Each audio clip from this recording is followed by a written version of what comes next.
Bugaong na malaki lang. Ay. Okay mga kaibigan, hindi ako sure kung gusto ko pang tuloy dito sa area na yan.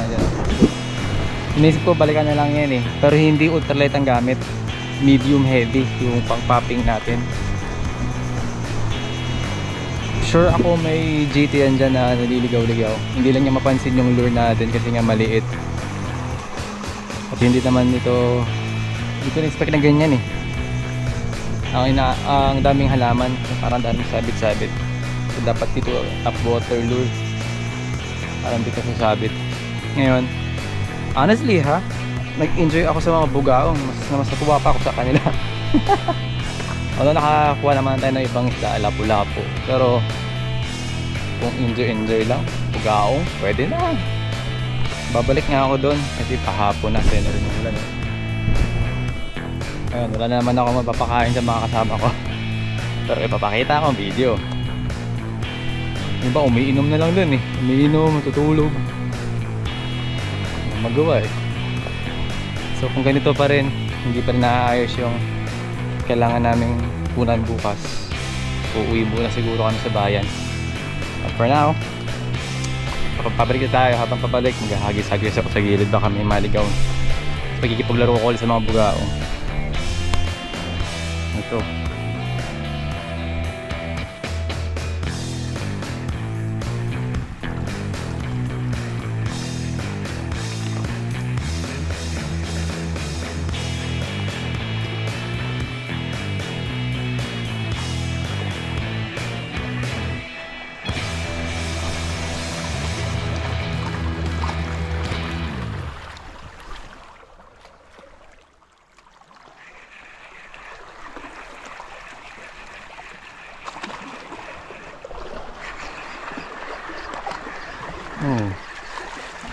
Correct ba yun?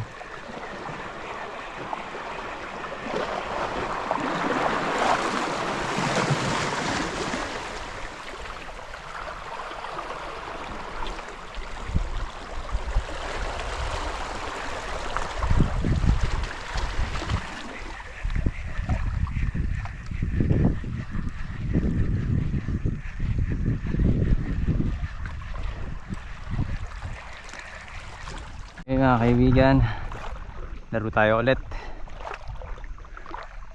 with our squid tracks. Uy! Hala! Galing! Strike ka agad, akala mo yun? Diyan pa ba? Hello! Ano pa naman ata? Na dinali ka agad. Nagulat ako dun kaya na pag-agas ko may kumagat ka agad, malupit. Ayan mga kaibigan, kanina pa tayo tinatalon-talonan dito ng mga isda. Hindi na yun bugaong, tumatalon pati bugaong nawala. Hindi yung sama ng panahon.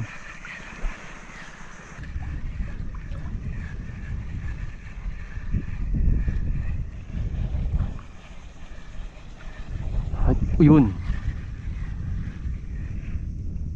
parang din kayo kanina, ang dami nyo yun ay tumutok ako. Yun, dito sila, dito na yung kalaro natin mga kaibigan. May tumutuka-tuka doon. Malalaki talaga yung nandito sa side na to. May ilog ba dito banda?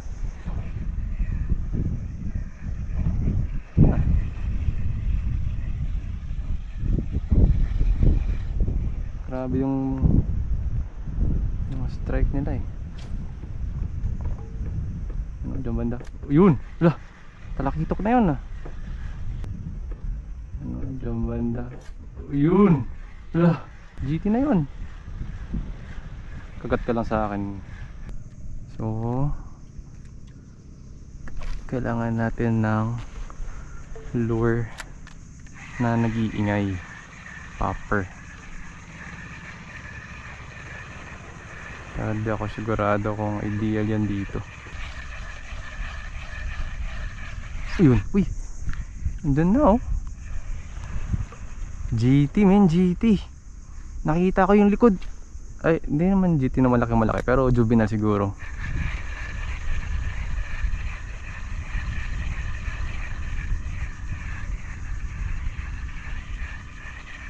Ba, naging mailap yung mga fishy dito ah. Yun oh. Sana mahuli ko yung ano, yung tumatalon-talon na isda. GT yun malamang, or any other species ng trevally.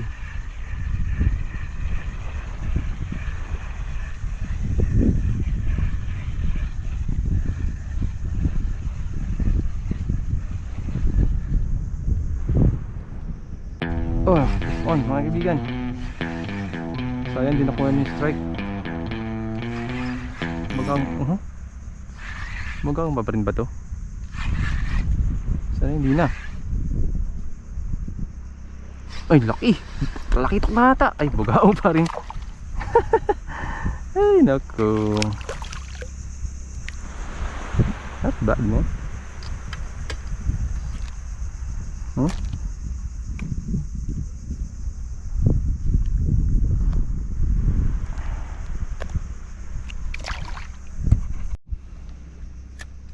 Masarap yung kalaro yung bugaong eh. Sayang mga kaibigan, din naka-record pero ilang beses akong in-splashan sa harapan ko. Hindi ko makita eh. Hindi naman bugaong yun. Malapad siya na puti. Malamang dalakitok pero hindi confirmed eh. Yun, oy. Yun. Uy.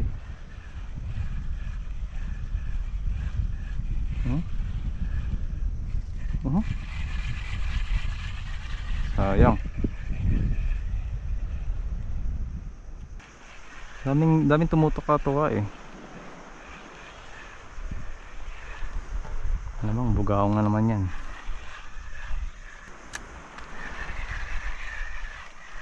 Yun o. Oh yun. Uy. Yun. Uy, putik. Yan. Yun. Yun talaga. Oh.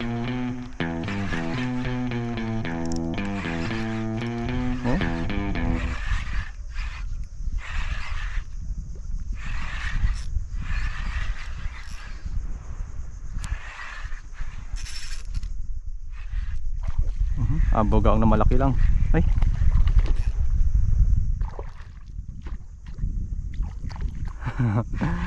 Grabe yung bugaong na laki.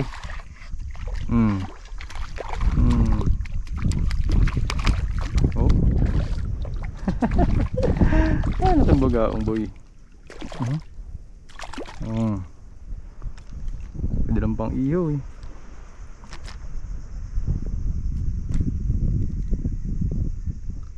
Uy.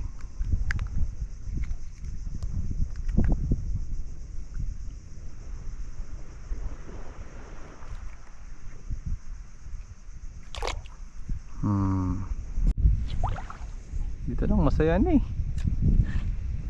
Oh, kakagis mo pa lang, meron kagad oh. Bugao nga lang. Pero malalaki. Sayang. Hindi pa bala siya na hook set. Yun oh. Mahabol pa. Habol. Wala na. Yun. Uy! Wala. Oh, may mga nanginginain talaga ngayon. Ayun oh. Ano ba nandun eh?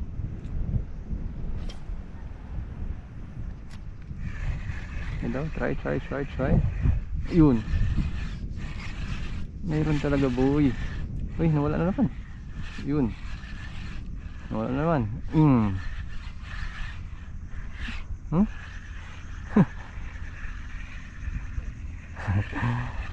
Kakaloko. Hookset na to. Bugaong pa rin ba? Endless bugaong madness. Boom.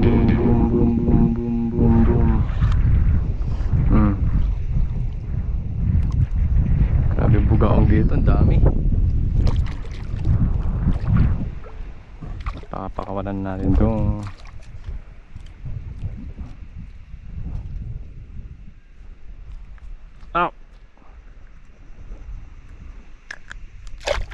magus yung tinik. Naririnig yan mga kaibigan. Yan, nag-alarm na. Sabi, kailangan na bumalik. Kita, wala tayong magandang huli na pwedeng makain or ano man, pero at least bibigyan tayo ng mga bugaong. Okay na yun. Masaya na yun. So at least may idea na ako saan mas maganda. Doon o, parang mas okay doon compared din sa kabila. Okay, yun lang for today. Salamat. Ayan, surprisingly nag-enjoy ako sa mga bugaong, no? Against the light tayo. Palipat dito. Hindi naman ako nag-expect talaga ng sobrang daming magandang huli. Pero nag-target ako ng mga pwedeng pang ihaw. Nahiya naman kasi ako ipakain yung bugaong sa mga kasama ko. So kanina nandito tayo banda. Grabe dito sa side na to. Nice. Okay, masaya. Nakakaano rin, nakakatanggal din, nakakarenew rin ng pag-iisip. Okay talaga ito paminsan-minsan. May nakita tayong magandang spot for top water.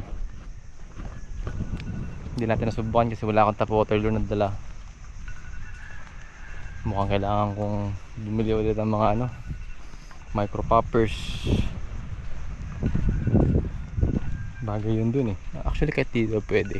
Kasi sa mga bugaong may mga sumasabing talakitok tsaka barakuda. Mas agresibo lang talaga yung mga bugaong, kaya halos sila ang nahuhuli ko.